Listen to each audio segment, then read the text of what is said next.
Y vámonos para nuestro texto. Habíamos visto... les voy a mostrar a Judith, que es donde habíamos dejado antes de ver todo lo que vimos sobre el complejo de castración. Esta es Judith, con relación a la referencia bíblica y que Freud trae a colación. Heroína que salva a su pueblo de la invasión. El libro de Judith fue escrito originalmente en hebreo. Salva a su pueblo de la invasión. Seduce y luego decapita a Holofernes, el general asirio que los quería invadir. Entonces hay un montón de obras de arte que muestran la decapitación de Holofernes por parte de la linda Judith. Las mujeres todas entonces son muy seductoras y buscan castrarnos. Solo que se espera que ustedes nos castren imaginariamente y no realmente, como lo hizo Judith. Bueno, aquí la imagen apareció igual de chiquita a como está aquí. Pensé que iba a ser más grande, bueno, pero entonces ya ustedes se hacen a una idea de quién es ese personaje bíblico. Aquí también hay otra muy buena obra, donde Judith está en el acto, cortándole la cabeza a Holofernes. Las mujeres de la Biblia, todas ellas tan emprendedoras, tan echadas para adelante, es más, son un ejemplo a seguir como Judith. Bueno, vámonos para nuestro texto. No juguemos con eso que de pronto nos decapitan. Muchachos, mucho cuidado entonces con las niñas. Bien, entonces íbamos aquí. En la experiencia analítica, la regla de abstinencia se impone como fundamental, no solo como condición del trabajo, como condición de la asociación libre, sino que se impone como condición de la transferencia. La regla de la abstinencia es esa regla que dice que un psicoanalista no se debe involucrar afectivamente con sus pacientes. ¿Por qué? Porque si usted se involucra afectivamente con un paciente, hasta ahí llega la terapia psicoanalítica. Ahí se acaba el análisis. Empieza una relación de pareja, pero se acaba el análisis. Empieza una relación de pareja igual de desgraciada a todas las demás relaciones de pareja y se acaba la terapia. Por eso es importante la regla de abstinencia. Eso ha ocurrido, profe. ¿Qué? Que sean, pues, que se enamoren en medio de una terapia. Bueno, es que la transferencia es transferencia de amor. Entonces, el paciente, digámoslo así, puramente, se va a enamorar del terapeuta. Siempre que se presenta esta transferencia, que no es otra cosa que amor. La transferencia es amor. El problema está en que el terapeuta le responda a esas demandas de amor que van a venir del lado del paciente. Ese va a ser el problema. Entonces, la regla de abstinencia es para el terapeuta, ¿sí? Porque necesariamente va a haber transferencia de afectos del paciente dirigidos a la persona del terapeuta. Eso se presenta en todo vínculo y no solamente dentro del dispositivo analítico o dentro de un trabajo terapéutico. La transferencia está por todas partes. Se da transferencia entre los pacientes y el médico, entre los estudiantes y el profesor, entre las enfermeras y los doctores, entre los empleados y sus jefes. Entonces, no es un asunto exclusivo del dispositivo analítico, sino que la transferencia está por todas partes. En las elecciones de pareja que hacemos y en el amor que le dedicamos a una persona, también está en juego esa transferencia de afectos de un lado hacia el otro. Bien. Volviendo ahora al esquema L, es claro que Lacan no se quedó en definir la transferencia en el eje imaginario, ese eje que va de tú a tú, la relación del sujeto con su semejante, digamos así. Su teoría del sujeto supuesto saber, traduce el desplazamiento del concepto de transferencia sobre el eje simbólico. La teoría que hace del sujeto supuesto saber el pivote de la transferencia traduce su esfuerzo por dar cuenta de la transferencia en el nivel simbólico.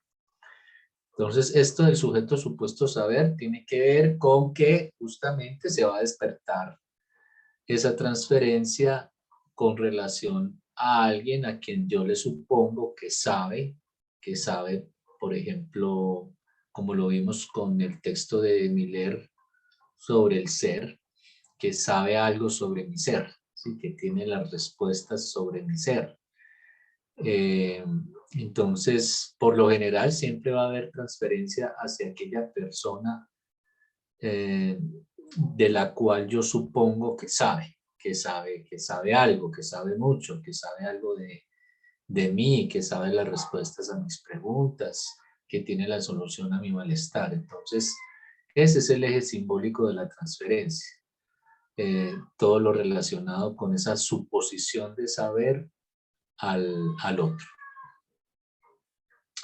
¿Cómo articular la transferencia en el eje imaginario A' con la transferencia en el eje simbólico AS?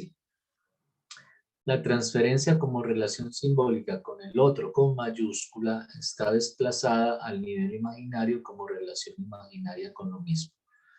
Recuerden que ese eje imaginario, A' es el eje del amor narcisista, es decir, del amor a lo mismo.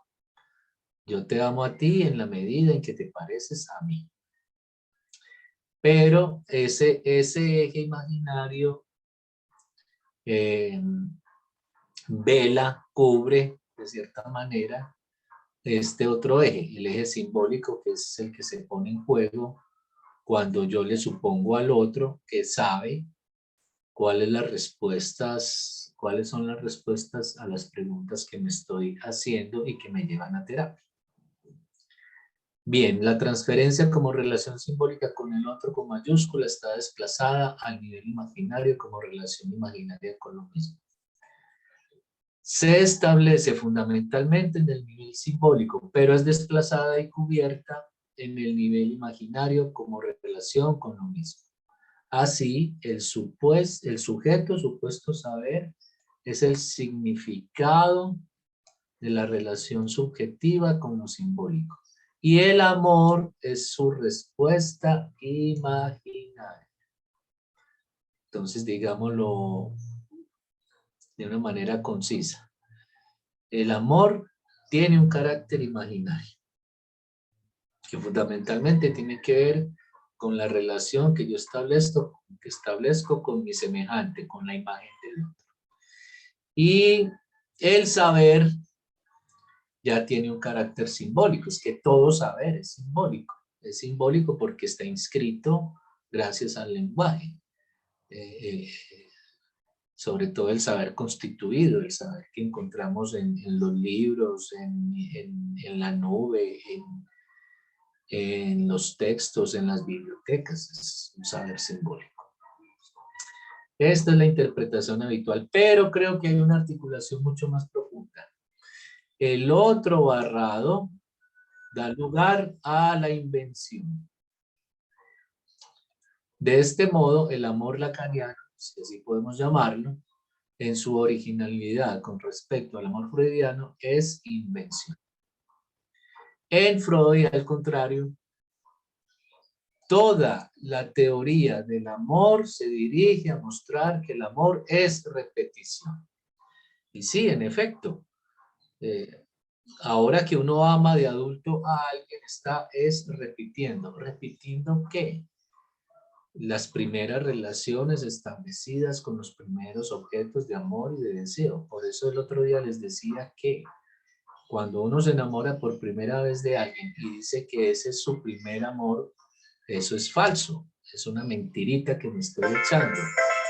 Nunca, nunca, nunca. El primer amor es el primero. Siempre será el segundo. Porque los primeros amores yo los tuve en la primera infancia al lado de las personas que participaron de mi crianza, fundamentalmente papá y mamá.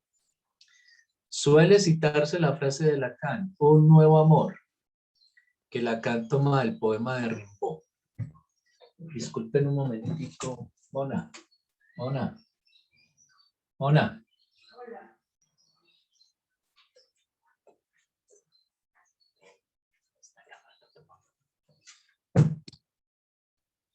Bien. Un nuevo amor que Lacan toma del poema de Rimbaud. La novedad de Lacan en psicoanálisis, la buena nueva lacaniana, es que hay nuevos amores posibles. Hay nuevos amores posibles. El Edipo freudiano significa que amor es repetición.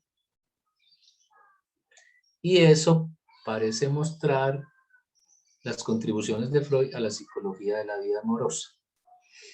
Estas contribuciones ustedes ya las conocen porque leyeron el texto que les envié y que está en la revista Poiesis y que se llama, si mal no recuerdo, se me olvidó. ¿Quién recuerda el texto que les envié de Poiesis? Donde yo hago un resumen de las contribuciones a la vida amorosa de Freud. Ya, se llama Las cicatrices del amor, que ustedes también encuentran en el aula virtual si no lo han leído todavía. Cuando amamos no hacemos más que repetir, es lo que les acabo de decir. Encontrar el objeto es siempre reencontrarlo. Y todo objeto de amor es sustituto de algún objeto fundamental previo a la barrera del incesto. Claro, previo a la barrera del incesto, ¿por qué? Porque con la prohibición del incesto queda prohibida la relación del niño con la madre y la relación de la niña con el padre. Pero ellos fueron los primeros objetos de amor. Lady, te escuchamos. Profe, entonces respecto a esto, se podría decir que las personas que tienen, por decirlo así como hoy en día se dice, como conductas tóxicas respecto a las relaciones es porque están repitiendo de pronto algo que ya vivieron, digamos como en su infancia, con con esas primeras figuras de apego. Sí, digámoslo, pues ya que utilizaste esa palabrita que se ha vuelto tan popular. Están repitiendo las relaciones tóxicas que establecieron con los primeros objetos de amor y de deseo. Claro que sí. Entonces, me acordé de un meme que leí el otro día, hablando pues de las personas tóxicas, y decía algo como, anteriormente se le llamaba tóxico al hijo de puta ese. Entonces, un charro, a mí me hace reír ese meme. Bueno, entonces ahora llamamos tóxicas a las personas que son unas malpariditas en las relaciones humanas. Bueno, y eso es repetición, claro, eso también se transfieren esos afectos, porque es que los afectos no solamente son positivos en el sentido del amor, sino que también son negativos en el sentido del odio. Por ejemplo, uno lo vive mucho como profesor, que estudiantes que tienen problemas con las figuras de autoridad y por eso terminan siendo despedidos en los trabajos o estableciendo relaciones muy complicadas y difíciles con sus jefes o sus patrones o con las figuras de autoridad como la policía, etcétera, etcétera, terminan también teniendo una relación complicada, difícil, de mucha rivalidad con el profesor. Y si el profesor no sabe que se trata de una transferencia, puede terminar involucrado en una pelea con el alumno. Incluso a veces hemos escuchado o visto incluso en la universidad al docente que sale a la calle, ahí en la transversal al frente de la universidad, a darse puños con el alumno que lo ha provocado de muchas maneras. Pero es porque ese alumno está transfiriéndole al profesor ese vínculo de rivalidad complicado y difícil que viene del vínculo de su papá o del vínculo con su papá. Entonces, todos los que han tenido problemas de autoridad con el papá van a terminar repitiendo con todas las figuras de autoridad el mismo problemita. Es decir, van a ser igual de tóxicos como lo fueron o lo son todavía con la figura de autoridad del padre. Muy buena tu pregunta, Lady. Profe, incluso yo siento que, pues así como poniendo un ejemplo, mi papá siempre fue una persona como muy autoritaria y muy dura. Y por ejemplo, a mí me pasa mucho con los profesores que yo no puedo ver un profesor que sea pasivo, que no regañe o que se deje como mandar, porque a mí me da como mero desespero. Pero cuando es un profesor, Ajá, digo que es claro, autoritario, a mí me encanta, yo soy feliz. claro, De ahí se repite también. claro. Ese ejemplo está muy bonito y es perfecto para ilustrar lo que estamos hablando. Digo que es muy bonito porque tú amas a tu padre en lo autoritario que es. Por eso cuando te encuentras con un profe que no es autoritario, te molesta, te fastidia. No lo quieres porque a ti te gusta ese Con los hombre. hombres también, profe, cualquier tipo de Claro, hombre, como que eso era lo que iba a decir. Lo como más que seguro es no que tiene, ajá, sí. vas a querer a tu lado a un hombre autoritario, que te mande, que te diga a lavar los platos, muchachita, o algo así. Tampoco, pero sí que no, como que no sea tan sumiso, Sí, sí, profe, ¿no? que se muestre con autoridad. Ajá. Él manda, él manda. Bueno, César, te escuchamos. Profe, gracias.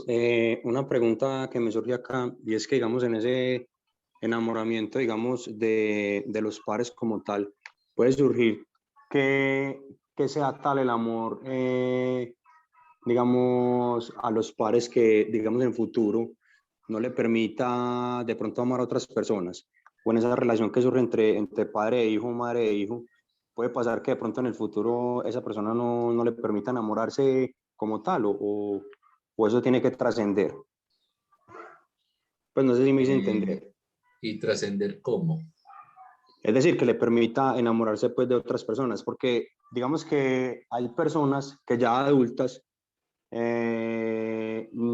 es tal el amor que le tiene a la madre como tal o al padre que no les permite salir de la casa, incluso sus Sí, relaciones sí, sí. amorosas con otras personas son conflictivas, ¿cierto? Y son con Ajá. 45, 50 años y siguen al pie del papá o de la Sí, sí, mamá. sí, sí, claro. Es por ese vínculo tan estrecho que han establecido con sus padres, que además debe ser muy correspondido y que termina eh, impidiéndoles o haciéndoles muy problemática la vida o la relación con otras personas, pues la relación amorosa con otras personas.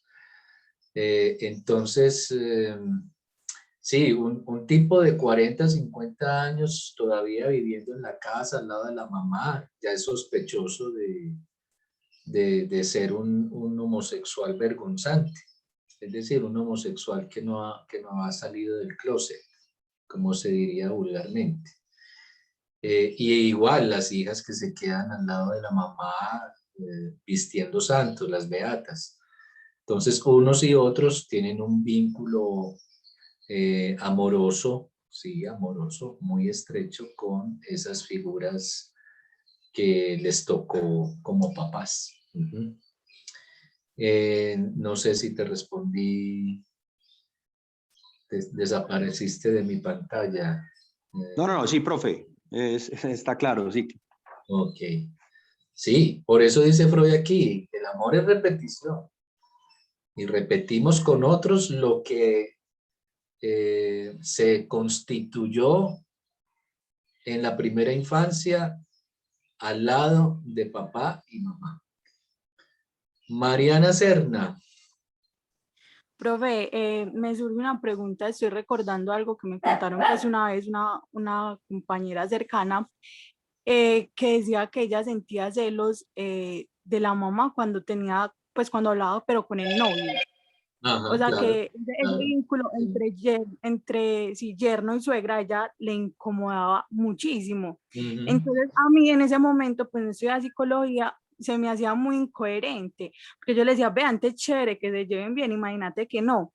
Entonces no sé si algo tiene que ver con ese complejo edípico en nosotras las mujeres, cuando nosotras nos sentimos celosas de nuestras mamás, porque están Ajá, ahí con el sí. papá, no sé si de pronto hay como que no lo terminó de solucionar, que tiene como ese inconveniente, que pues ahorita sí le veo más sentido, pero en ese entonces me parecía muy incoherente, y yo, pero ¿por qué? Claro, claro. Los hijos experimentan muchos celos hacia sus padres. Si la mamá no tiene a su esposo a su lado, a su marido, pero empieza a salir con otros hombres, habrán celos también. Porque, porque es que siempre que se presenta otro, un rival, por el amor de los padres, es decir, tengo que compartir el amor de mi mamá o el amor de mi papá con otro, incluso también con mi mamá y con mi papá. Es decir, yo soy celoso con mi mamá porque tengo que compartir el amor de ella con mi papá o con el novio o con otras personas. Entonces eso va a desencadenar los celos y todas las manifestaciones eh, de carácter agresivo. Hay una tensión agresiva allí que se manifiesta de muchas maneras: celos, envidia, rivalidad, eh, eh, les decimos cosas malucas al otro, lo que se llama intenciones agresivas, etcétera, etcétera. Entonces, claro, es más, eso es lo normal. Lo sospechosamente normal, eso es lo normal. Lo sospechosamente anormal es que haya relaciones eh, pacíficas, armónicas, divinas, felices. Eso es hipocresía. Eso es, cuando uno encuentra una relación de pareja muy feliz, eso es muy sospechoso. Eso es muy sospechoso. Isabel Profe, Cristina. profe, es como cuando que me ha pasado que tengo amigos así y también personas pasadas de mi vida, por decir cuando el papá tiene su niñita y la sobreprotege, que no vas a tener novio, que no sé qué. Entonces cuando la niña crece, es como lo que estaba diciendo la compañera ahorita, como que va a encontrar ese hombre autoritario. Sí, pero en la medida en que el papá también ha sido autoritario. Es decir, mi primer objeto de amor fue mi padre autoritario. Entonces, ¿a quién quiero a mi lado cuando vaya a buscar pareja? A otro, a otra pareja que sea autoritaria como mi papá. Porque es que uno termina siempre eligiendo al otro en base a las figuras de papá y mamá que uno tuvo. No, y profe, ¿Quién abrió el micrófono por ahí? ¿Usted tú, Edison? sí, señor. Profe, Mm. y es como en esta película, en una película que me acordé yo de lo que usted decía, en esa película es que un príncipe en Nueva York, y ese con Eddie Murphy, me acuerdo yo, y donde le escogían la esposa de él, como por tradición, en esos reinos que les ponen la esposa a los príncipes. Ajá. Entonces él decía, es que, ¿qué te gusta hacer? No, lo que usted diga, su majestad. ¿Qué te gusta leer? No, lo que usted le gusta leer, su majestad. ¿Qué le gusta a usted? No, lo que usted le guste, su majestad. Entonces él decía, no, es que yo no, yo no quiero una mujer, yo no quiero una mujer así como sumisa, como un Tan robot. sumisa, sí. Sí, y entonces lo que dice usted, las mujeres en ciertas ocasiones, y los hombres también en las relaciones, no quieren como esa sumisión. Pero no solo esa sumisión, sino que lo que quieren es Algo diferente, sí, sí. a alguien que Alguien se que represente esa parezca, autoridad. sí, a alguien que se parezca a mi papá y a mi mamá. En los hombres eso es patético. Muchas de las mujeres que tienen por esposa son un clon de la mamá. Son como la mamá. Entonces muchos hombres tienen a su lado una segunda mamá. No tienen a su lado una mujer o una esposa, sino una segunda mamá. No, y Que no los les gusta atienda, eso. que los No, atienda como las atendía la mamá, que les sirva la sopa más grande como se la servía la mamá, que les prepare el desayuno como se lo preparaba la mamá, etcétera, etcétera. y cuando encuentran una mujer así independiente y una mujer que sea No, de carácter muy fuerte, no independiente les y todo gusta, eso, no les gusta. no les gusta. Carlos Andrés, hace rato levantaste la mano. Hola, profe, compañero. Hola. Yo lo que quería era, ahora que hablamos sobre que el amor es repetición, se me viene a la mente, como por ejemplo, todas estas parejas que se acostumbran a vivir en el maltrato, o estas mujeres que, por ejemplo, se consiguen un hombre maltratador, lo dejan, pero todo, pues como que siempre repiten los mismos esquemas de pareja. Entonces tiene sentido con lo que dice, pero mi pregunta es, ¿es en la familia donde aprenden como esa dependencia o que les gusta el maltrato, esa sumisión o cómo, o no sé, ahí es donde me enredo? Pues tú mismo respondiste la pregunta. Con lo primero que dijiste, respondiste la pregunta, sí, claro. Pero no es un asunto tanto de aprendizaje. Ahí se ponen en juego otros mecanismos psíquicos, como es la identificación y todo esto que se relaciona con los vínculos afectivos, con esos primeros objetos de amor y de deseo. Y sí, esas figuras paternas se constituyen en estereotipos que me van a servir a mí para elegir pareja posteriormente. Claro, son estereotipos.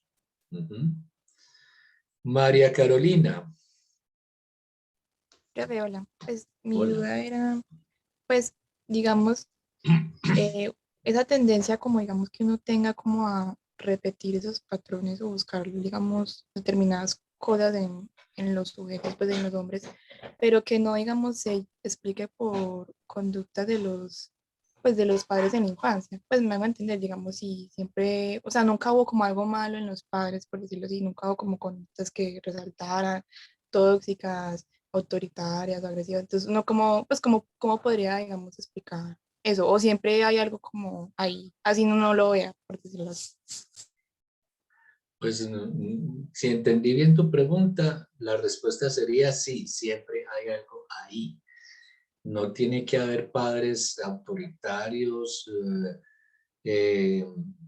tóxicos, maltratadores o agresivos, no, pudieron haber sido padres cariñosos, amables, que apoyan, que acompañan a sus hijos, pero eso también va a determinar el tipo de pareja que tú vas a elegir después.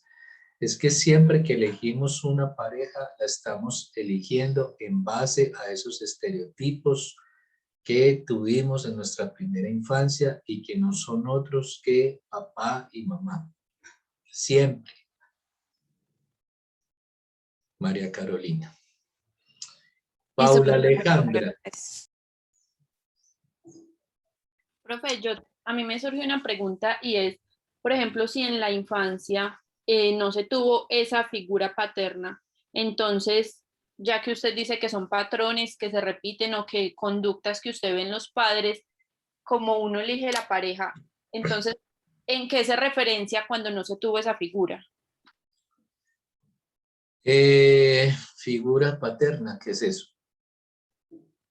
Es decir, pues el padre, que no tiene el padre presente como en su infancia. Es que nunca se trata del papá biológico o de la mamá biológica. Se trata de las personas que participaron de mi crianza y que cumplen las funciones de mamá o cumplen las funciones de papá, porque en última instancia mamá y papá son funciones que pueden ser cumplidas por cualquier persona. Cuando el papá falta, casi siempre hay sustitutos o referencias a un padre, incluso con los personajes del cine, la televisión, etcétera, etcétera. Entonces, es en ellos en los que se va a fijar el niño cuando está creciendo. Por ejemplo, un hijo de una madre soltera, una madre que se dedica a su hijo y que no tiene ni novio ni pareja, de todos modos se hará alguna idea de lo que es un papá, de cómo es un papá o de quién fue su papá, o la mamá le hablará del papá, y eso va constituyendo lo que tú denominas como la figura paterna. Siempre la habrá, estará presente por algún lado, así no esté físicamente el papá en la casa. Claro. Gracias. Mariana. Profe, en cuanto a lo que decía la compañera, de pronto se puede generar este miedo al abandono cuando se consiguen pues su pareja, hablando más que todo desde nosotras las mujeres, de pronto se puede como que no ver eso, porque es claro que el papel de papá lo puede cumplir un tío, el abuelo, el que sea. Sin embargo, uno es consciente de que el papá, ese papá biológico no está. Entonces, no sé si de pronto lo puede desarrollar pues en las relaciones afectivas ya adultas, como que ese miedo al abandono, de que mi papá me abandonó, entonces mi pareja también me puede abandonar. Sí, Entonces tengo claro. que hacer lo que mi Sí, pareja diga y ese, como sí, así. sí. Sí, tú lo describiste muy bien. Si alguien tiene el miedo al abandono de su pareja, puede ser que ese miedo al abandono tenga que ver con que su papá la abandonó en la primera infancia, claro. Me hiciste acordar de un caso que se los voy a contar para que vean cómo se pone en juego esa figura paterna que, que, que, que, que sabemos que, bueno, el padre en efecto representa esa figura paterna, pero que no necesitamos de esa figura para que haya una representación de lo que es un papá. Incluso yo les digo, molestando a los estudiantes, a las niñas las molesto diciéndoles, si usted queda en embarazo, en el momento en que usted le cuente a su novio que está en embarazo, saque la cámara del celular y tómele una foto cuando él está huyendo. Entonces él queda así como corriendo, como huyendo. Yo hago la figura aquí. Esto es una figura. Entonces él queda así corriendo, usted le toma la foto, la amplía, la pone en tamaño real y pone esa foto en tamaño real en la pieza del niño. Entonces, cuando el niño pregunte quién es mi papá o dónde está mi papá, usted le puede decir, vea, ahí está ese hijo de puta. Y le muestra la foto en tamaño real del que se escapó al saber que iba a ser papá. Esa es la figura paterna. Esa es una figura paterna, esa foto ahí representando al que es el papá del niño. Pero el caso que les quiero contar es ese. Alguna vez tuve una paciente que vino a la consulta porque sufría mucho por su relación de pareja actual. Y resulta que ella era la amante de alguien. Y sufría mucho en esa relación porque ella quería, por ejemplo, pasar la Navidad con este hombre, pasar las vacaciones con este hombre, y en vacaciones y en Navidad el hombre pasaba era con su familia y no con ella. Y ella anhelando una relación de pareja estable, donde el hombre estuviera presente, etcétera, etcétera, etcétera. Pero resulta que esa no era la primera vez que ella tenía como pareja a un hombre casado. Era la tercera o cuarta relación. En ella, casi siempre esas relaciones eran largas, eran de años, 3, 4 años. Y esta era la cuarta relación con un hombre casado. Como se dice por ahí vulgarmente, esa mujer tiene el palito para los hombres ocupados, para los hombres casados. Incluso estas mujeres que siempre se relacionan con hombres casados terminan diciendo, ¿yo por qué será que tengo el palito para los hombres casados? Siempre se me atraviesan son los hombres ocupados, los casados.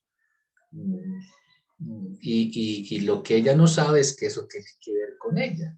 Es decir, que ella hace inconscientemente, hace muchas cosas, nosotros hacemos un montón de cosas inconscientemente para acercarse o acercar a ese hombre que ella sabe que está casado. Entonces esta mujer tenía su cuarta relación con un hombre casado, es decir, ahí ya había repetición. Pues cuando decimos que el amor es repetición, es esto.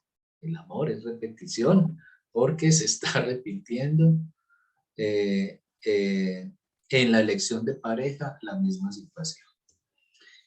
En el trabajo analítico, muy al comienzo del trabajo analítico, ella asociando libremente, se le vino un día a la memoria un recuerdo que tenía olvidado, es decir, reprimido. Lo tenía en el inconsciente. Ese recuerdo es de los 5 años, cuando su papá reúne a su esposa y a ella, su hija, las reúne para decirles que él se va a ir con otra mujer, que él ama a otra mujer y que a partir de ese mismo día él ya se iba a pasar a vivir con esa otra mujer. Y esta niña de 5 años, imagínensela, pasando por su complejo de Edipo, siendo la hija única, al lado de este papá que adoraba, y a su vez este papá la tenía a ella como su princesita, como su preferida, claro. Lo primero que pensó, lo primero que se le pasó por la cabeza cuando el papá les dijo que se iba a ir con otra mujer, la idea que se le pasó a esta niña fue, yo quiero ser la otra. ¿Por qué esta niña pensó en yo quiero ser la otra? Para retener al papá, claro. Imagínensela en su vínculo amoroso con este padre, en su vínculo edípico con este padre, y su padre se va a ir, y ella no quiere que se vaya, no quiere compartir el amor de su padre con otra. Entonces lo que a ella se le ocurre en ese momento es yo quiero ser la otra. Y ya de adulta empieza a elegir hombres casados, que la ubican a ella siempre, una y otra vez, repetitivamente, como siendo la otra. Ella siempre es la otra. Es decir, ella corre a ubicarse en ese lugar que pensó ocupar cuando su padre les anuncia que se va a ir con otra mujer. Entonces, ella quiere ser la otra y se ha dedicado a ser la otra. Entonces, allí hay lo que se denomina una compulsión a la repetición y de cierta manera ella está destinada siempre a elegir como pareja a un hombre casado, porque es que eso es lo que la ubica como siendo la otra. Entonces, ahí podemos ver claramente ¿qué es lo que se pone en juego en la primera infancia, en la relación afectiva al lado de papá y mamá, y cómo eso se constituye después en,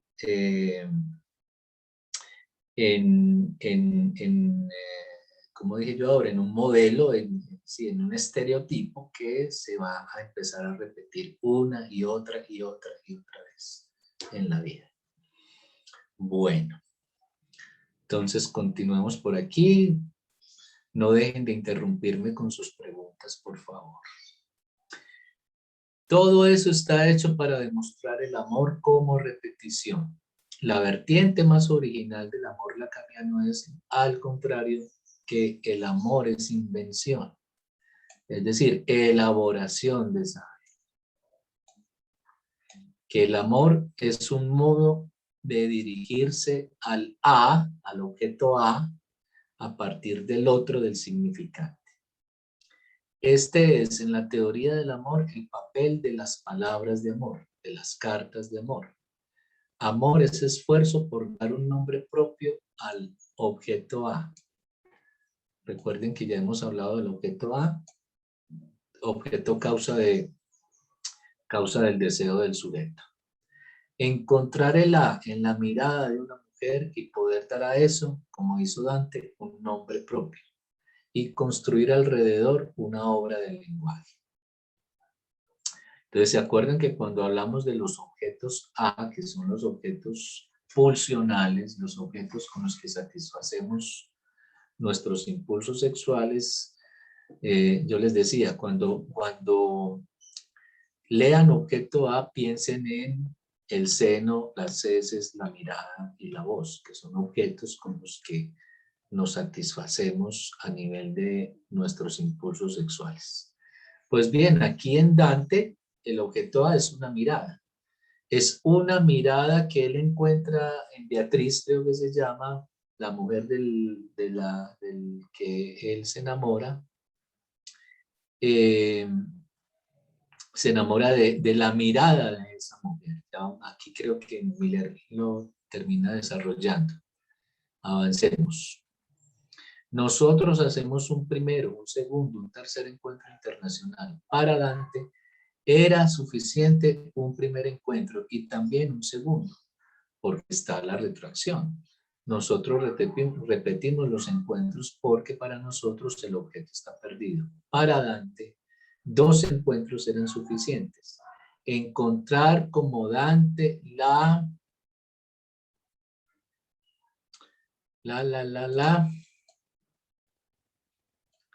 amante única. ¿Qué es? No se trata de la imaginario, se trata de su mirada. Más exactamente, se trata de un parpadeo. Parpadeos, podríamos decir. Entonces, aquí está este asunto del que está hablando Miller como invención, el amor como invención, una invención de saber. Podríamos decir, porque inmediatamente al parpadeo de ella surge Dios, surge en Dante la idea del otro completo. Él no puede imaginar a Beatriz, en efecto se llama Beatriz, más que casada con Dios. Y Dios vuelve siempre en la historia del amor. Se puede decir que Freud ha quitado la poesía del amor, pero nos la reintroduce con Eros. Freud dijo que su Eros coincide con el del divino Platón. Así lo dice en el prólogo a la 4ª edición de los 3 ensayos. El ejemplo de Dante, retomado por Lacan, nos puede introducir a la clínica del flechazo, el famoso flechazo de amor. ¿Y qué sucede cuando uno se encuentra con alguien, con una persona que le desencadena toda la pasión, todo el interés, todo el amor por esa persona? Tan importante para delinear las condiciones del amor. Entonces ya vamos a empezar a hablar de esas condiciones que se dan en el amor. En francés, el equivalente de flechazo es golpe de rayo. Quizás esta expresión permite ver mejor su carácter divino. El rayo es el de Júpiter. Mañana aquí presentaré la clínica del flechazo bajo el título Mi chica y yo. Este título me ha sido inspirado por el lugar donde yo vengo, por el lugar donde yo vengo hablando en París. El primer flechazo de la historia fue el de Adán y Eva. Aquí bajo el título Mi chica y yo hablaré mañana de Adán y Eva. Bueno, no tenemos que esperar hasta mañana, ya vamos a empezar a leer la segunda conferencia de este texto. Y dice así: hoy, 14 de julio, hubiera sido el momento de estar en París si estuviéramos en 1789, pero en 1989 no reviste el mismo interés. Al contrario, me encantó la idea de estar hoy acá. Pero no vamos a olvidar que hoy es 14 de julio. Están celebrando en Francia el Día de la Revolución Francesa. Y como nuestro tema es Mi chica y yo, hablaremos también de Mi chica y yo en la Revolución Francesa. En enero de este año, presenté en mi seminario pequeño una lectura de la vida amorosa del filósofo que fue uno de los principales inspiradores de los más radicales revolucionarios, Jean-Jacques Rousseau. Quizá hoy, hacia el final, hable del punto de vista de Rousseau en lo concerniente a Mi chica y yo. Su chica, llamada Madame du Detot. Antes, para divertirnos en este día de fiesta francesa, pasaremos por 3 ejemplos, 3 parejas. La pareja de Manon Lescaut con el caballero de Gries. Se trata de una novela francesa del siglo XVIII, escrita por el abate Prévost. Pero empezaremos con Eva y Adán. Después de los elementos lógicos o pseudológicos de la vez pasada, será un pequeño teatro. En realidad hay una pareja famosa en la historia argentina que también hubiera podido ser estudiada, pero no tengo la competencia necesaria para ello. Creo que ustedes me entienden, pues está hablando de Evita Perón y su esposo. La charla que di el año pasado en el simposio tuvo consecuencias para mí. Fue una charla bastante improvisada, solo 1 o 2 días antes habíamos decidido el tema de esta jornada. Me divirtió tratar de ubicar algunos lineamientos de la lógica de la vida amorosa a partir de los textos de Freud. Este año en París,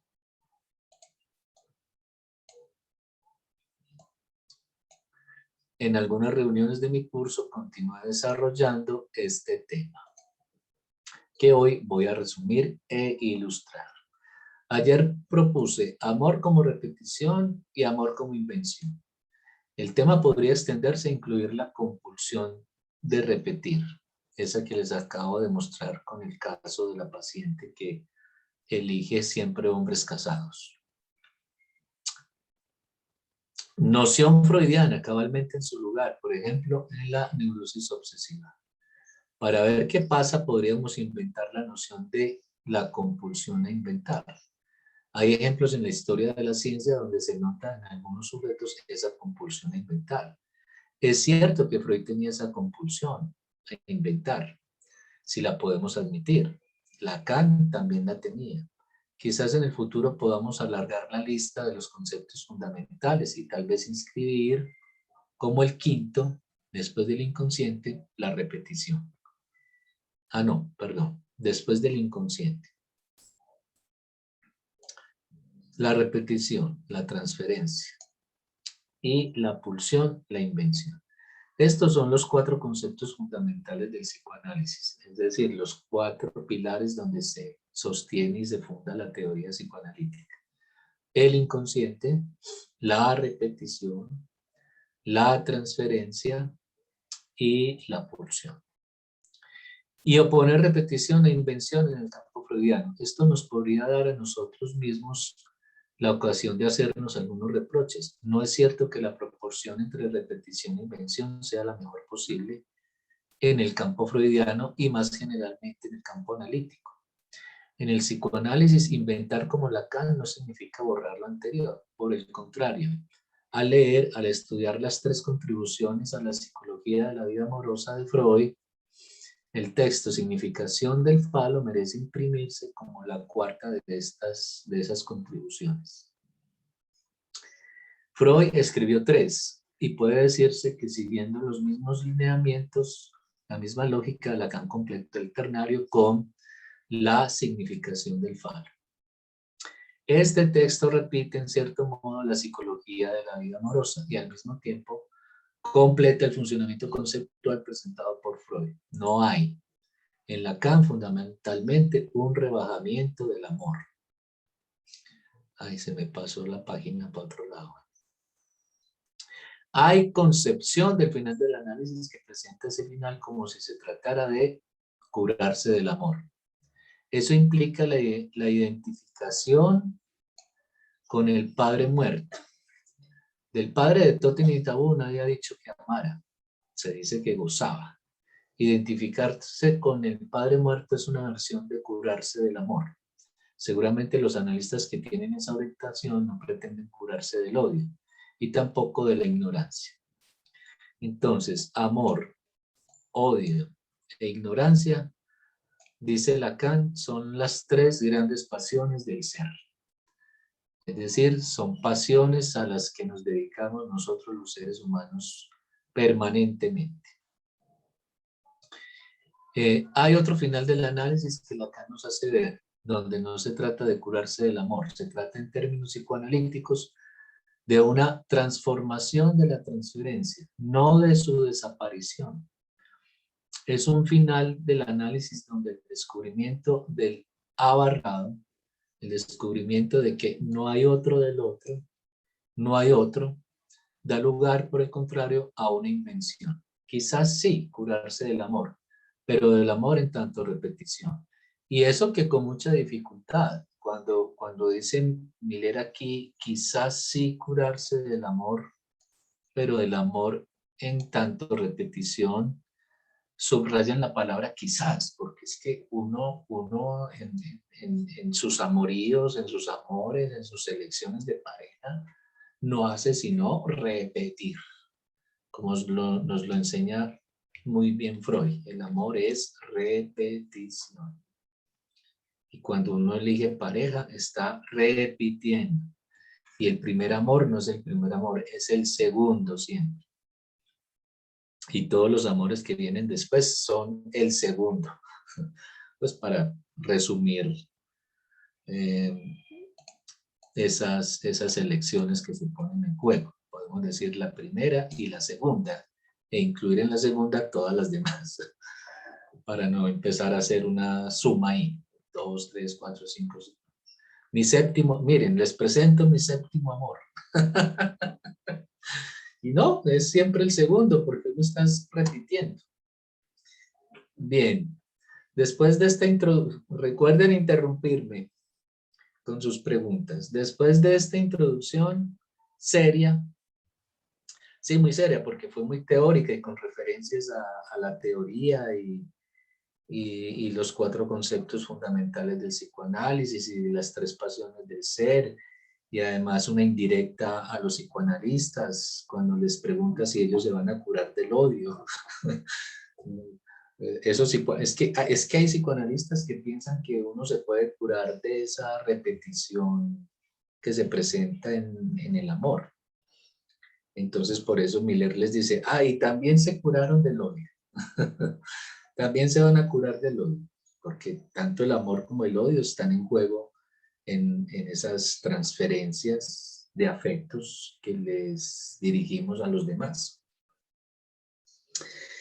Bien, Eva, vamos a tomar la primera de aquellas 3 parejas, Eva y Adán. Es decir, el primer flechazo de la historia humana. Ellos no sabían lo que era un flechazo. En realidad tenemos datos para decir que hubo flechazo del lado de Adán.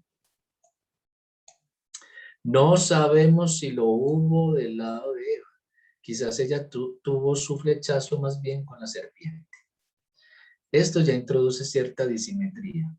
Doy mi versión de la historia de Adán y Eva, aceptando desde ya otras posibles propuestas de interpretación. No tengo ningún dogmatismo sobre la estructura de Adán y Eva. Todos conocen la historia de la costilla, a partir de la cual Dios hizo una mujer. Bueno, hay varias versiones sobre la creación de la mujer en la Biblia y de la creación de los seres humanos. Hay una que habla de que Dios nos creó ¿con qué? ¿Cómo se dice? ¿Cómo se dice esa tierra húmeda con la que uno trabaja? Arcilla, profe. Eso, que venimos de la arcilla. Eso. Esa es una versión. Hay otra que habla de la creación como algo espontáneo, pues, o automático. Y esta otra que no les gusta para nada a las feministas, de que la mujer fue extraída de una costilla de Adán.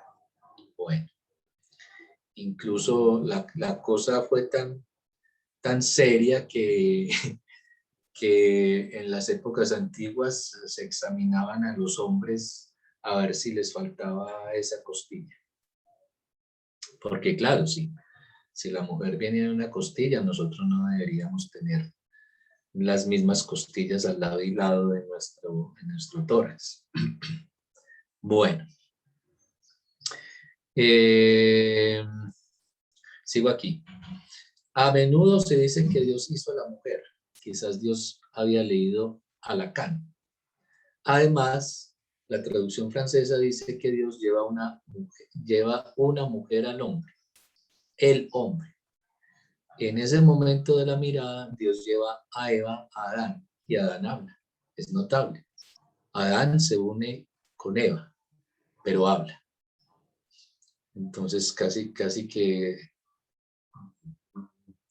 Miller está diciendo aquí en esta interpretación que hace de la Biblia que nosotros los seres humanos solo empezamos a hablar cuando apareció la mujer.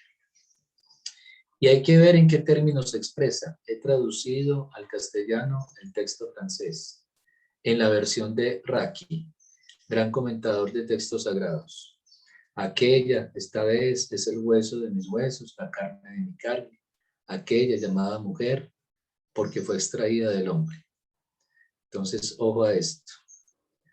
Es el hueso de mis huesos, la carne de mi carne. Si Dios había leído a Lacan, seguramente Adán no había leído a Freud, lo cual no le impide describir muy bien la elección de objetos llamada narcisista, es decir, ella es como yo. Su primera expresión es reconocerse en Eva a sí mismo, que es lo que pasa siempre con los amores narcisistas, cuando yo me enamoro de alguien que es muy parecido a mí. Y uno lo ve mucho. Cuando podamos salir nuevamente, vayan a un centro comercial y vean las parejitas de novios. Y muchos son igualiticos, parecen hermanitos. Él es muy parecido a ella y ella es igualita a él. Es impresionante cómo opera el amor narcisista en las elecciones de objeto amorosas. Lo que hay de común, de parecido entre él y ella. Bueno, cuando se comparten cosas comunes, eso desencadena este amor narcisista. Por eso muchas parejas se unen en la medida en que tienen los mismos intereses, los mismos gustos, gustan de las mismas cosas, bueno, etcétera, etcétera, etcétera. Se puede notar la ventaja que Adán tiene sobre nosotros, el resto de los hombres. Su ventaja es que él no podía confundir a Eva con su madre. Pero esta ventaja tiene quizás un inconveniente. Considerar a Eva como Dios, el Padre. Es decir, que aceptó ser dirigido por ella. Y esto no ha cambiado hasta el día de hoy. Hoy las mujeres siguen dirigiendo a los hombres. Sobre todo a los que están casados con ellas. Bueno. Ahora bien, Raki nota que si se emplea la palabra aquella, si se dice esta vez, es porque Eva no es la primera. Ella, la primera mujer, tenía rivales. Para Raki, eso implica que Adán, nuestro común padre humano, había tenido relaciones sexuales con todos los animales domésticos y salvajes, pero no quedó satisfecho con esas relaciones que él no sabía que eran contra natura. No hay razón para pensar que la copulación de Adán con los animales era contra natura antes de la aparición de Eva. Bueno, al fin y al cabo él estaba en el paraíso, entonces, y los animales salvajes no eran salvajes. Pues, un león no se lo iba a devorar. Todos vivían como en armonía y paz, y así, si a Adán se le antojaba copular con el león, pues entonces lo hacía. No quedó satisfecho con eso, dice Raki, hasta que conoció a Eva. En ese momento se supone que Adán está satisfecho. Eso puede decirse hace de Eva otra cosa que una hembra.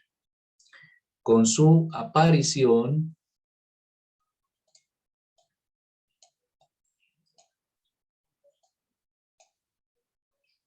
hay algo así como una transfiguración de la sexualidad. Pero debo decirlo, el hecho no muy conocido de que Adán tuviera aquellas relaciones con animales da un nuevo relieve a la seducción de la serpiente. Es interesante notar que así la sexualidad de Adán empieza por la perversión, es decir, por la zoofilia. ¿Y hacia dónde se vuelve Adán sino hacia el Padre? La mujer que tendrá le llega desde el Padre, en el primer flechazo. Lo interesante también es que claramente ella fue desprendida del cuerpo del hombre. Es interesante que Adán en el momento de verla no haya dicho, prefiero la cabra. Es decir, que ya con la primera y hasta ese momento la única, se trata de una elección de objeto. Porque ya había otras, no humanas. No voy a continuar con todo lo que se puede deducir de este primer flechazo. Notamos que lo primero que interesa a Adán es que ella tiene como un pequeño aire de familia. Ese pequeño aire de familia seguramente condiciona la elección de objeto narcisista, claro. Y bueno, ustedes también pueden ir a ver cuál es el aire de familia que tiene su pareja, que tiene su esposo, que tiene su novio o su novia. Que es ese airecito que tiene, que hace que se parezcan a mis familiares, que se parezcan a mis padres, o a mis hermanos, o a mis tíos, o a mi abuelo, etcétera, etcétera. Entonces, el otro tiene un aire, si lo voy a decir así, si el otro tiene un aire de familia, se ha puesto en juego la elección de objeto narcisista. Y bueno, probablemente ustedes van a ir ahora cuando termine la clase a ver el airecito de familia que tiene su pareja y no se vayan a asustar, no se vayan a aterrar. Es que así es como hacemos las elecciones de pareja. Y que el otro se parezca a mi madre no significa que no lo pueda amar. Es más, mejor que se parezca a mi madre porque eso es lo que hace que yo lo ame. ¿Ah? Alguna vez una amiga se enamoró de un bogotano y pues aquí en Medellín se enamoró de un bogotano y esperen, yo le echo agüita a esto que me estoy seco y se me acabó el café.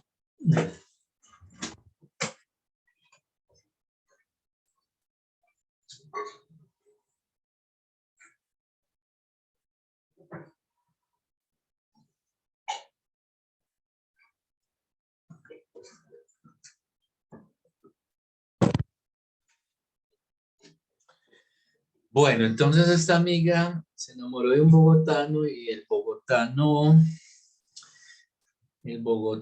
se la llevó a Bogotá a conocer a la familia.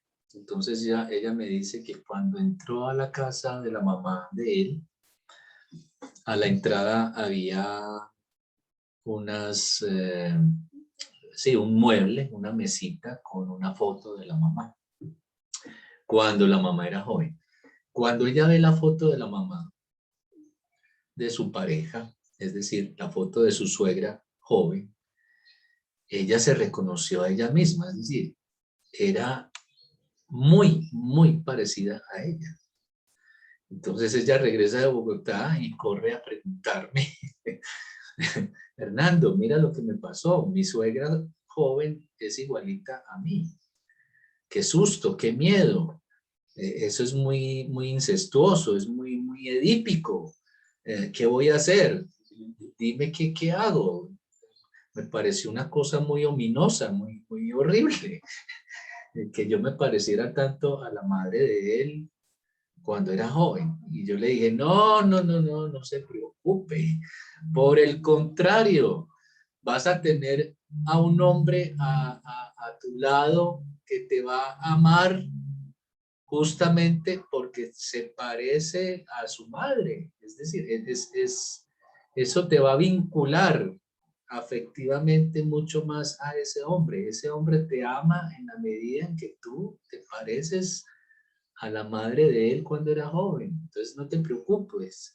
Eso es casi que un sello de garantía para ese matrimonio. Y en efecto todavía, después de que se casaron, ya llevan como 20 años de matrimonio y ahí van como bien.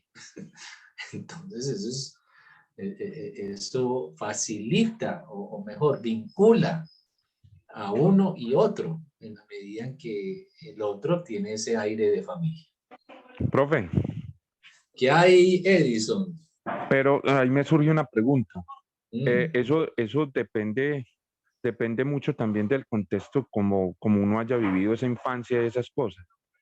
Porque si hay una infancia, por ejemplo, muy reprimida, si hay una infancia con mucha violencia, si el niño pasó por muchas cosas, por ejemplo, con violaciones, con cosas, o padre y madre muy, muy conflictivos, o sea, eso condiciona esa elección de pareja. Sí, claro, también. Claro. Toda la historia del niño, buena o mala, favorable o no, va a condicionar las elecciones de pareja posteriores. Lo que pasa es que con hijos maltratados o abusados, los vínculos que él va a establecer con nosotros van a ser mucho más complicados, difíciles, tóxicos. Ajá, sí. Pero todo va a estar condicionado desde la primera infancia. Claro que sí. Bueno. Bien. Condiciona la elección de objeto narcisista, pero también la elección de objeto anaclítica. Es decir, cuando la elección de objeto se dirige hacia la madre. En esto, entonces recuerden que la elección de objeto anaclítica es aquella en la que uno se apoya en la figura con la que se estableció una dependencia de amor. Entonces, recuerden que en el amor está el amor narcisista, la elección del otro en la medida en que se parece a mí, y la elección anaclítica en la que esa elección se apoya en el primer objeto de amor y de deseo con el que se estableció una dependencia de amor. En esto encontramos la temática desarrollada por Freud en su Psicología de la Vida Amorosa. Y debemos decir que el carácter de amor como repetición se encuentra ya en los 3 ensayos, en 1905. Y el rebajamiento del amor por parte de Freud, indudable como uno, y el rebajamiento del amor por parte de Freud parece indudable cuando uno lee lo que para él es el prototipo porvil de toda relación amorosa. Entonces, claro, se trata de prototipos. Entonces, las figuras de papá y mamá se constituyen en prototipos que van a determinar mis elecciones de objeto. El prototipo de toda relación amorosa, de todo Liev. El prototipo de toda elección amorosa o erótica, esta palabra es mejor traducción, es un niño que toma el pecho de su madre. Con relación al amor anaclítico. Si fuese esta la definición del amor, podríamos decir que es un rebajamiento del amor. Por excelencia se define el amor como una repetición una repetición de esa satisfacción primaria, la de tomar el pecho de la madre, que no solamente se trata de la satisfacción de la necesidad de alimentos, sino que se trata también de la satisfacción de la pulsión oral, pulsión que se despierta a raíz del estímulo de la zona erógena de la boca. Por eso el niño, una vez termina de alimentarse, cuando ya está llenito, quiere seguir pegado del seno, chupeteándolo, porque eso le produce mucho placer. Por excelencia se define el amor como la repetición de esa satisfacción primaria. Podemos considerar lo que hay de insatisfactorio en esta definición si la tomamos como una definición desarrollada del amor. Amar no es solo gozar a partir de un objeto, que es lo que hace el niño cuando toma el pecho de la madre. Está gozando de un objeto A, de un objeto con el que se satisface ese impulso sexual caracterizado por la pulsión oral. Ese objeto es el pecho. Es un cortocircuito de la definición del amor definirlo inmediatamente por la relación entre un sujeto como falto de goce y un objeto que constituye esa satisfacción. Claro, entonces, si el niño quiere seguir repetitivamente en una compulsión repetitiva, quiere seguir pegado del pecho de la madre, eso nos habla de un sujeto al que le falta ese goce, esa satisfacción pulsional y el objeto que le brinda esa satisfacción. El amor desarrollado necesita que ese objeto sea encontrado en una persona. Entonces, ojo a esto. No se trata de tomar al otro únicamente como un objeto o únicamente como alguien que tiene un objeto que me va a brindar una satisfacción sexual a nivel pulsional, sino que también hay que tomar al otro como una persona. Por eso se escribe así, I de A. I representa la imagen y A representa al otro como objeto. Entonces, imagen del otro como objeto. Una persona con su carácter imaginario y no puramente objetal. Entonces, digámoslo de esta manera. Uno puede tomar al otro como puro objeto sexual o puede tomar al otro como una imagen de la cual yo me enamoro, una imagen que yo percibo como una imagen ideal, una imagen que me refleja a mí, y por eso hay una elección de objeto narcisista, y se trata de alguien, ¿sí? No de algo, sino también de alguien. Esta es la ambigüedad del Liev, es decir, como lo vimos aquí arribita, el prototipo de toda relación amorosa o erótica, el Liev, freudiano. Por un lado, es amor. Por el otro, incluye el goce, claro. La satisfacción sexual que me va a brindar el otro en la medida en que tiene el objeto que me va a satisfacer. El objeto A, el objeto de goce que el otro tiene. El pecho, hay que decirlo, no es una persona. Si tomamos pues esta imagen del niño que toma del pecho como el prototipo de toda relación erótica. El pecho no es una persona, pero por eso es tan divertida la novela de Philip Roth, el escritor norteamericano, llamada El pecho, que imagina la relación propiamente amorosa. A ver, aquí ya está la manito, de un hombre con un pecho solo. Entonces imagínense, debe ser muy entretenida la novelita. Un hombre relacionado con un pecho solo. La escritura literaria permite esto, hablar de un pecho como una persona y mostrar la relación amorosa del personaje con ese pecho personalizado. Vemos esto también, por ejemplo, en Gogol, en su cuento La nariz, que narra el encuentro de un personaje con una nariz que anda por las calles.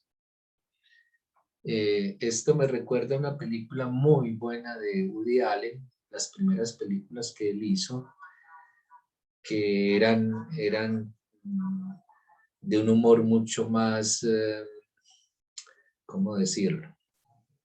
Porque, bueno, las películas de ahora también contienen su cuota de humor, un humor más fino.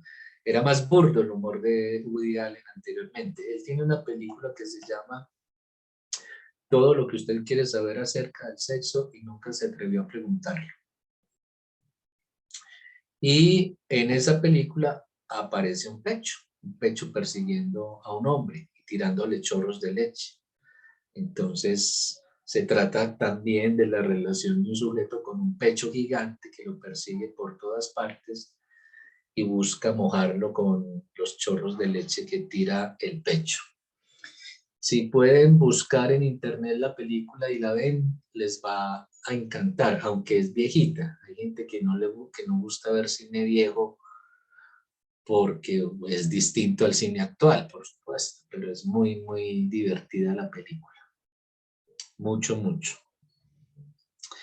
Bien, personalizar el objeto o dar más importancia al objeto que a la persona, ojo a esto, dar más importancia al objeto que a la persona, podemos decir que en esto encontramos el fetichismo. Esa perversión en la que el sujeto necesita de un objeto fetiche para poder abordar sexualmente al otro.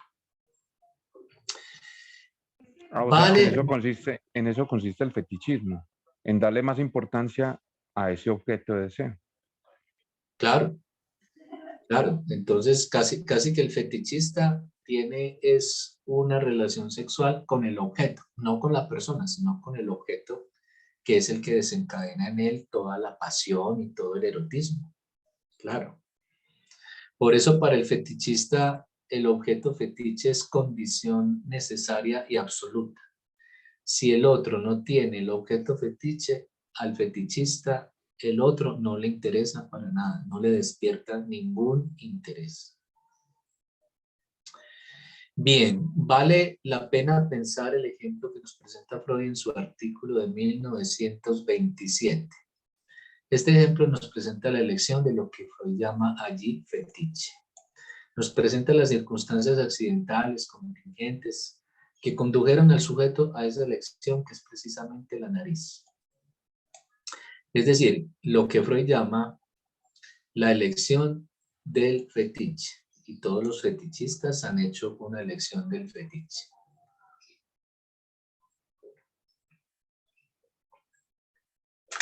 En la primera infancia, al lado de los cuidadores. Pero resulta que nosotros los seres humanos también tenemos rasgos fetichistas y muy particularmente los hombres. Por eso los hombres se fijan tanto en el físico de las mujeres.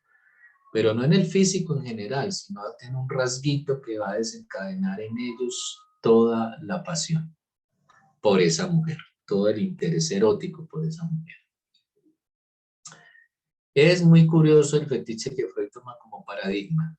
No toma el zapato, no toma una cosa material, toma una cosa casi insustancial. Como ustedes saben, un brillo sobre la nariz. Entonces, este es un caso que Freud desarrolla en el texto sobre el fetichismo. Ustedes lo pueden encontrar en las obras completas de Freud, en el que este fetichista se enamora de mujeres que tienen un brillo sobre la nariz. El Glanz auf der Nase. Esto depende de muchas cosas. Es algo infinitamente fugitivo. Depende de la luz o del tiempo que tenga la mujer para ponerse un poco de polvo. Claro, si usted se pone un poco de polvo, ya la nariz deja de brillar y este hombre que se enamora es del brillito que ve en la nariz de una mujer, no se va a interesar en ustedes. Y este es el ejemplo paradigmático que toma Freud.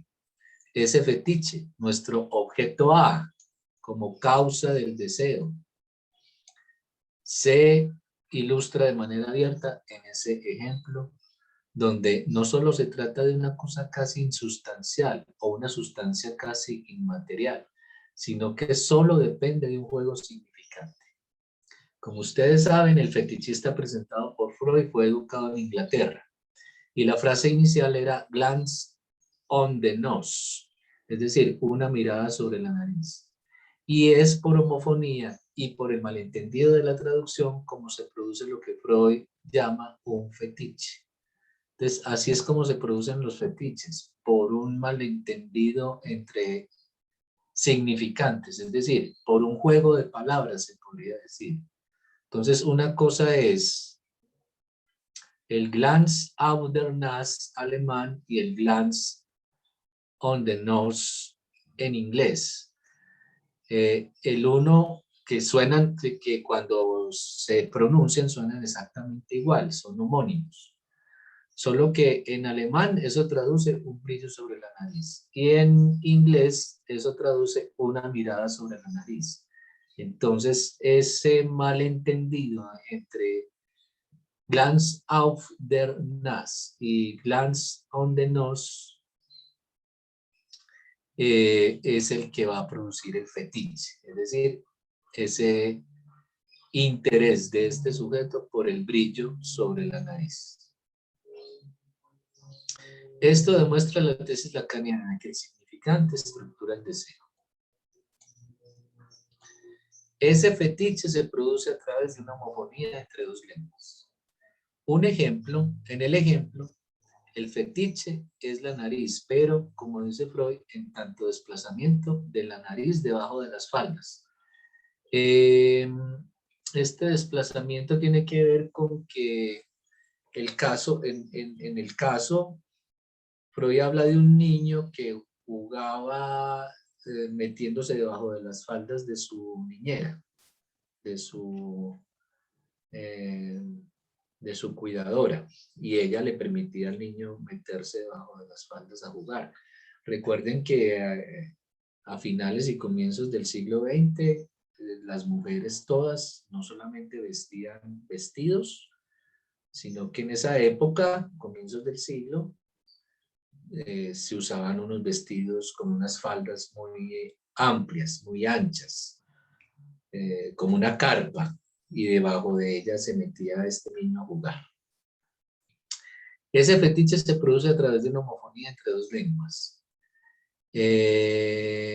Entonces, desplazamiento de la nariz debajo de las faldas. En esto del fetiche freudiano es un recuerdo encubridor y constituye lo que Freud llama un sustituto del pene. Entonces, la tesis de Freud en el texto El fetichismo es que el objeto fetiche es un sustituto del pene que le falta a la mujer o que le falta a la mamá. Entonces, el objeto fetiche se va a constituir y lo va a elegir el sujeto en el momento en que, por ejemplo, está viendo desnudarse a la mamá o está viendo vestir a la mamá. Y al saber de la castración de la madre, tal y como lo vimos la clase pasada, todo lo que hablamos de la castración simbólica, al ver que a la madre le falta el pene, como eso le va a producir al niño angustia de castración, entonces elige un fetiche, que puede ser un rasgo del cuerpo o una prenda de vestir, elige el fetiche para cubrir esa falta de pene en la mamá. Entonces lo que el niño hace es una renegación de la castración en el momento en que elige un fetiche, cuando la está viendo vestirse, desvestirse, en el baño. El niño está compartiendo un espacio, un lugar con la mamá, y en el momento de verla vestirse o desvestirse y saber de la castración de la madre, elige un objeto fetiche que viene a cubrir, a tapar la castración de la madre, y esa es la manera que hace el fetichista para aliviarse de la angustia de castración. Entonces, el objeto fetiche viene en el lugar del falo o en el lugar del pene de la madre, y así ese pequeño hombrecito, futuro fetichista, se cura de la angustia de castración que le produce el saber de la castración de la madre. Esa es la tesis de Freud en el texto El fetichismo. Entonces, sustituto del pene, no de cualquiera, sino que esa nariz debajo de las faldas es precisamente un desplazamiento, un sustituto de un pene que no existe. Pues no existe porque la mucama, la niñera, la mamá, pues no tiene pene. Esa es la paradoja. Podríamos decir que esa nariz debajo de las faldas es un murciélago que a la luz del día no existe sino desplazado. A la luz del día la nariz debajo de las faldas no existe como tal. Es decir, que se trata de algo fundamentalmente, de algo que fundamentalmente se escapa. Se esconde en el otro. Algo que no puede soportar la luz del día. Algo que no existe sino en tanto escondido. Y en el momento en que se trata de verlo, no es nada más que un brillo. Bueno. Bien, dejemos aquí por hoy. Continuamos la próxima vez. La próxima vez va a estar muy interesante porque miren que aquí ya Miller va a introducir esta intersección entre la madre y la puta, que va a ser tan relevante en la elección de objeto que hace el hombre. Es decir, ya vamos a poder explicar por qué a los hombres les encantan las mujeres fáciles, por qué a los hombres les encantan las putas, las perras, las grillas, las zungas, y encuentran mucho más pasión y erotismo en la otra, en la amante, en la sucursal, que en su mujer, es decir, en su esposa. Y eso también nos va a permitir explicar por qué la mayoría de los hombres son infieles y por qué muchos de ellos, todos conocemos historias, inclusive historias de nuestros padres, muchos hombres, si no la mayoría, tienen una sucursal, tienen una tiniebla. Entonces nos vemos el próximo viernes y van a aprender algo muy, muy interesante. Profe, sábado. Profe. Dije viernes. Eso, el sábado. y nos vemos el miércoles en la marcha contra esta reforma tributaria.